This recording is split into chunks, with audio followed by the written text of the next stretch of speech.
GK spirituals பார்வையாளர்களுக்கு எனக்கு பிடிமான வணக்கம். தெளிவு குருவின் திருமேனி காண்டல், தெளிவு குருவின் திருநாமம் செப்பல், தெளிவு குருவின் திருவார்த்தை கேட்டல், தெளிவு குரு சிந்தித்தல் தானே.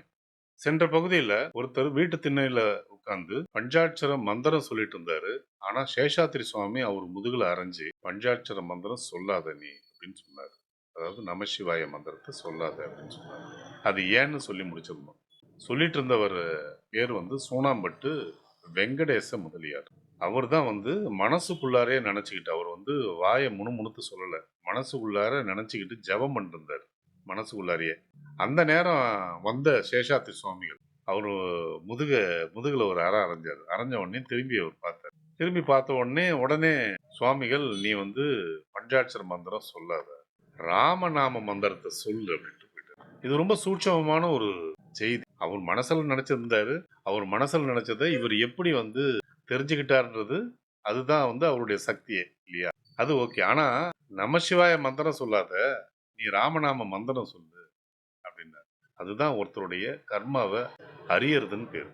ஏன்னா நம்மளுடைய கர்மாக்கள் குருநாதர்களுக்கு தெரியும். எந்த மந்திரம் சொன்னா நமக்கு அது பயன் கொடுக்கும், அல்லது அந்த வழியில நம்ம ஈஸியா டிராவல் பண்ண முடியும். ஒரு சில பேர் நான் இதாகணும் அதாகணும்னு நிறைய முயற்சி பண்ணுவாங்க. எல்லாராலையும் ஜெயிச்சிட முடியறது இல்லை. ஆனா அவங்க எதிர்பாராத துறையில நுழைஞ்சு வெற்றியும் பெறுவாங்க. சில பேர் ஒரே ஒரு விஷயத்த முயற்சி பண்ணி அதுல தோல்வியும் அடைஞ்சு வாழ்க்கையில தோத்தும் போவாங்க. இதுவும் நடக்கிறது உண்டு. ஆனா குருநாதர்களை பொறுத்த வரைக்கும் நம்மளுடைய கர்மாக்களை பார்த்த உடனே அறியக்கூடிய சக்தி இருக்கு.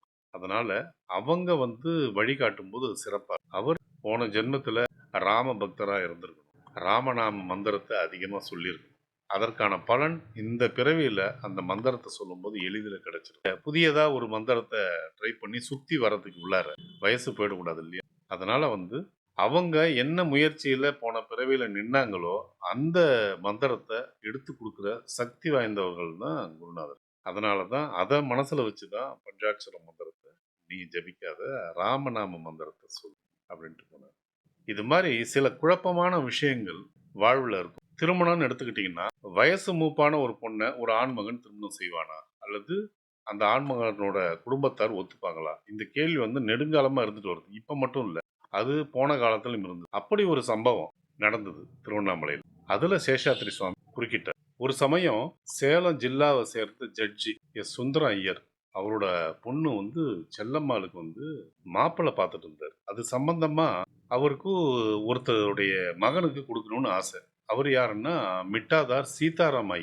அவரை திருவண்ணாமலையில் இவரோட வீடு, திருவண்ணாமலைக்கு வர வச்சு உங்களுடைய பையனுக்கு என்னுடைய பொண்ணை நான் தரணும்னு பிரியப்படுறேன், நீங்க ஏத்துக்குங்கன்னு அவர் வேண்டார். அவர் கொஞ்சம் தயங்கிட்டு, உங்களுடைய பொண்ணு வயசுல என் பையனை விட மூத்தவர், அதனால எனக்கு அதுல விருப்பம் இல்லை அப்படின்னு சொல்லவும் அந்த ஜட்ஜு விடாம, வயசை ஏன் பாக்குறீங்க, எங்களுடைய குடும்பத்துடைய பின்னணியை பாருங்க, உங்களுடைய குடும்பத்துடைய பின்னணி எனக்கு பிடிச்சிருக்கு, அதனாலதான் நான் வற்புறுத்துறேன்னு பேச்சுவார்த்தை போயிட்டே இருக்கு. இது ஒரு 4 பேரை வச்சு இந்த பேச்சுவார்த்தை நடந்துகிட்டே இருக்கு. ஒரு குழப்பமான சுச்சுவேஷன்ல திடீர்னு சேஷாத்திரி சுவாமி உள்ள வந்துட்டு இவங்களை பாக்குறாரு.